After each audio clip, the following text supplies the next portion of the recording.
In a series of statements that have sparked international debate, former U.S. President Donald Trump has oscillated between advocating for and opposing the idea of Canada becoming the 51st state of the United States. Initially, Trump suggested that Canada consider joining the U.S., highlighting potential benefits such as reduced taxes and enhanced security. I would love to see Canada be the 51st state. The Canadian citizens, if that happened, would get a very big tax cut, tremendous tax cut, because they're very highly taxed. And you wouldn't have to worry about military, you wouldn't have to worry about many of the... These remarks were met with a mix of humor and concern among Canadians, with some viewing it as a jest, while others perceived it as a serious proposition. Canada is very Canadian, you know. Yeah. We're not American. We don't like Americans. Canada is as Canada is, and I don't think we should become anything other than what we are. Well, I don't support him. Yeah, no. Not this statement, right? Not the statement, no. Yeah. However, in a subsequent statement, President Donald Trump reversed his stance, emphasizing that he would not pursue Canada's statehood and would instead focus on strengthening economic ties. Canada, we have a tremendous deficit with Canada. We're not going to have that anymore. We can't do it. I don't know if it's good for them. As you probably know, I say you can always become a state.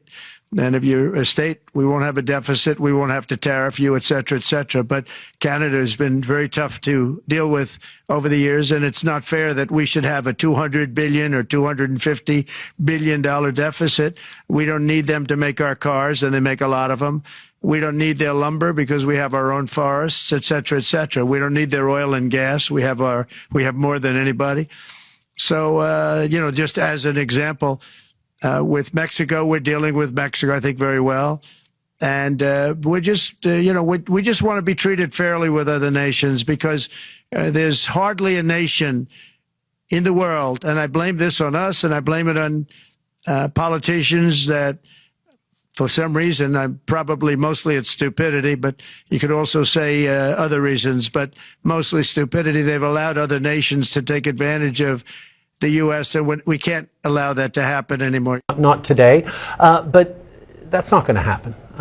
Canadians are incredibly proud of being Canadian.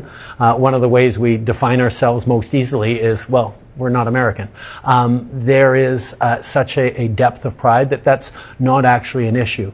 What I think is happening in this is President Trump, who's a very skillful negotiator, is getting people to be somewhat distracted by that conversation, to take away from the conversation around 25% tariffs on oil and gas and electricity and steel and aluminum and lumber and concrete, and everything the American consumers buy from Canada is suddenly going to get a lot more expensive if he moves forward on these tariffs. And that's something that I think we need to be focusing on a little bit more. These contrasting statements have fueled discussions about the future of U.S. Canada relations, highlighting the complexities and sensitivities involved. Disclaimer: the following video contains excerpts from public statements made by U.S. President Donald Trump regarding the potential annexation of Canada as the 51st state. The content is presented for informational and educational purposes only. The views expressed in the clips are those of the individuals involved and do not necessarily reflect the views of this channel.